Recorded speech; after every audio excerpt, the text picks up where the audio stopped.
Olá pessoal, sejam todos muito bem-vindos. Eu desejo a paz do Senhor para todos que clicaram nesse vídeo agora. O objetivo do nosso vídeo hoje é dar uma introdução daquilo que vai ser a sequência dos próximos vídeos. Nós vamos fazer uma bateria de estudos bem objetivos e, com a graça de Deus, bem profundos a respeito do Sermão do Monte, o maior de todos os sermãos que o Senhor Jesus já pregou.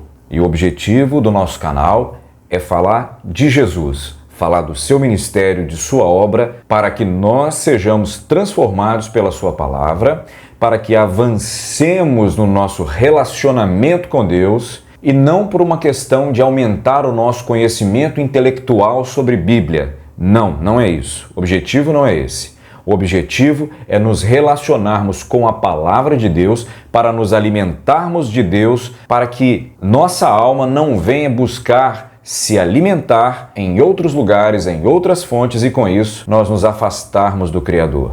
Esse mundo está como está, o caos está como está, pelo desprezo à palavra de Deus. Esses ensinos, eles não são direcionados apenas para um grupo de pessoas. Não. Esses ensinos são direcionados para todo aquele que crê, para todo aquele que dá crédito à palavra de Deus. Você pode acreditar no que você quiser. Eu preferi acreditar na Bíblia. Nós vamos falar aqui de Bíblia, dos conselhos que Jesus trouxe do céu para a terra. Isso te interessa?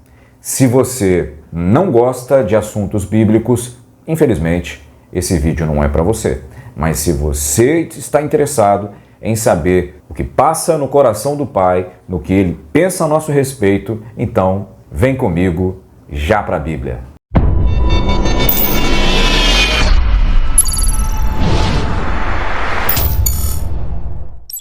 Pessoal, antes de mais nada, eu quero te convidar a se inscrever no canal. Se você ainda não é inscrito, aperta o botãozinho vermelho, se inscrever, vai no sininho que aparece aí, aperta o botãozinho todas. E aí você recebe todo o conteúdo bíblico que a gente produz aqui de graça para que você cresça na presença de Deus, compreendendo mais ainda os propósitos do Senhor para a sua vida. O Senhor Jesus, ele inicia o seu grande sermão, a sua grande pregação, trazendo do céu para a terra um tipo de mensagem que esse mundo nunca ouviu. Mas presta atenção. O Sermão da Montanha não foi a primeira mensagem que Jesus pregou. Depois que ele é batizado e ele é tentado pelo diabo e vence o diabo, lá em Mateus, no capítulo 4, no versículo 17, diz que dali em diante Jesus começou a pregar. E a primeira mensagem que saiu da sua boca para os seus primeiros ouvintes foi a seguinte frase: arrependei-vos, porque o reino do céu chegou. Na sequência, ele vai começar a chamar os seus primeiros discípulos e aí então sobe o monte e vai pregar o Sermão da Montanha. E a primeira grande doutrina, o primeiro grande maravilhoso ensinamento que ele traz do céu para a terra é a sua concepção do que é felicidade, que vai na contramão de tudo que eu aprendi e você aprendeu nessa terra sobre felicidade. A primeira coisa que Jesus disse foi a seguinte: feliz é aquele que é pobre de espírito, porque dele é o reino do céu. Eu tenho que confessar uma coisa para vocês. Quando eu era menino, garoto, eu costumava ouvir as pessoas atacarem umas às outras, até na minha família, lá dos meus pais, primos. Eu lembro que alguém falava assim: você é pobre de espírito?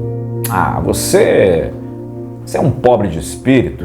E a gente cresceu entendendo que é isso mesmo. Ser pobre de espírito é algo negativo, é algo ruim, é algo realmente detestável. Aí vem Jesus para quebrar com toda a nossa tradição religiosa, com toda a nossa interpretação errônea de Bíblia, com toda a nossa ignorância de Bíblia, e vem dizer o seguinte: olha, feliz, bem-aventurado significa feliz. Feliz são os pobres de espírito. Por quê? Porque deles é o reino do do céu. Dá para compreender um negócio desse? Aí quando você vai estudar, pedir a iluminação do Espírito Santo para entender o que é o pobre de espírito que Jesus estava dizendo, aí você entende.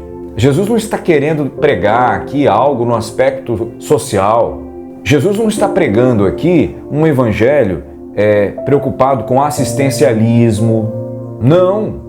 Jesus está falando de algo muito mais elevado do que isso. Não que Jesus também não gostasse de abençoar os pobres, ajudar as pessoas, até porque ele fez isso, ele deu comida para muita gente através de milagres. O que Jesus está falando aqui, que feliz é aquele que é pobre de espírito, porque dele é o reino do céu, primeiro você tem que entender, aquela pessoa que reconhece que ela é pobre de espírito, é que ela sabe que o seu espírito não é autossuficiente, não é um espírito arrogante, prepotente, não é um espírito que, eu vou resolver da minha maneira, eu tenho autocontrole de todas as coisas. Não! Jesus está falando que pessoas que são pobres de espírito, elas conseguem entender que elas dependem de Deus. Elas só se sentem felizes quando são preenchidas por Deus. Só um pobre de espírito enxerga o que está faltando na alma dele.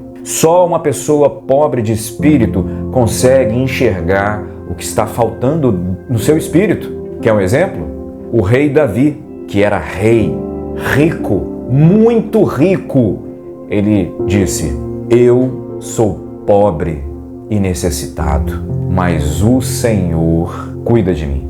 Entendeu agora? Ser pobre de espírito não tem nada a ver com riqueza material, com grana, bufunfa, money, dólar, euro, bitcoin. Você pode ser o cara mais rico da terra. E se você entender que você é um pobre de espírito, significa que a palavra de Deus entrou em você e você já não é mais autossuficiente. Os bens, os valores dessa terra não definem se você é rico ou pobre diante de Deus, mas é o seu relacionamento com Deus que define se você é ou não é um pobre de espírito. Porque você pode ser também um miserável de espírito. E Jesus não mandou a gente ser miserável de espírito. O miserável de espírito é aquele falso humilde, né? Que finge ser humilde, mas na verdade é um soberbo, é um arrogante. Esse não é pobre de espírito, não. Esse é miserável de espírito. Ser pobre de espírito é entender que se não for a presença de Deus na minha vida, nada faz sentido. O céu é dos pobres de espírito. Ser pobre de espírito, para muitos, pode soar como vergonha. Tá doido? Que loucura é essa?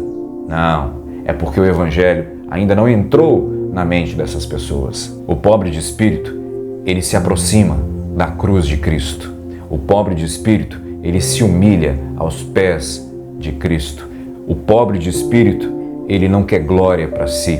O pobre de espírito, ele quer dar glória a todo tempo a Deus por tudo que acontece na vida dele. Porque ele sabe que enquanto ele se mantiver nessa postura de pobre de espírito, dele é o reino do céu. E aí, você é pobre de espírito ou você é um miserável de espírito? Um pobre de espírito, ele sabe que ele precisa se santificar para Deus. Um pobre de espírito, por exemplo, ele entende muito fácil aquele capítulo de Isaías, aquele versículo quando Isaías ele vê a glória do Senhor, os anjos, os serafins voando, e ele diz: ai de mim que sou um pecador. Pobre de espírito, geralmente ele faz assim: ai de mim que sou um pecador. Já o miserável de espírito, ele fala assim, ai de você, ai de vocês, ai daqueles. O pobre de espírito, na verdade, para Jesus é uma pessoa muito feliz. Por quê? Porque o reino do céu é dele. Entendeu que pobre de espírito não tem nada a ver com dinheiro, com ter muitas riquezas ou não ter riquezas? É uma questão do seu espírito. Então quando alguém fala assim, você é pobre de espírito, aí você fala, muito obrigado, você acertou minha identidade, o reino do céu é meu. Ele vai, mas você tá doido? Eu te chamei de pobre de espírito. Pobre de espírito, eu tô te humilhando, eu tô querendo desprezar você como os filósofos gregos gostavam de fazer, chamar as pessoas de pobre de espírito. Se chamasse um fariseu também na época de Jesus de pobre de espírito, era chamar para briga, porque eles não se viam assim. Eles achavam que o espírito deles era muito rico de conhecimento, de intelectualismo. Na verdade, eles eram miseráveis de espírito. Seja também um pobre de espírito. Loucura, né? Esse é o Evangelho de Cristo. Não tem nada a ver com as religiosidades loucas que esse mundo tem pregado nessa última hora. E depois que nós terminarmos esta primeira grande doutrina, que é o modelo de felicidade que Deus tem para nós, para qualquer um que crê em sua palavra, nós temos ainda mais 22 doutrinas maravilhosas que o Senhor Jesus pregou nesse Sermão do Monte, que, a meu ver, é uma das pregações mais ricas e mais completas do Evangelho, para poder, inclusive, definir o que é sã doutrina. Você quer saber o que é sã doutrina? Sã vem da palavra santa. Santa doutrina começa aqui, no Sermão da Montanha. Já para a Bíblia fica por aqui. Um grande abraço, um beijo no coração e até o próximo vídeo, se Deus quiser. Tchau, pessoal.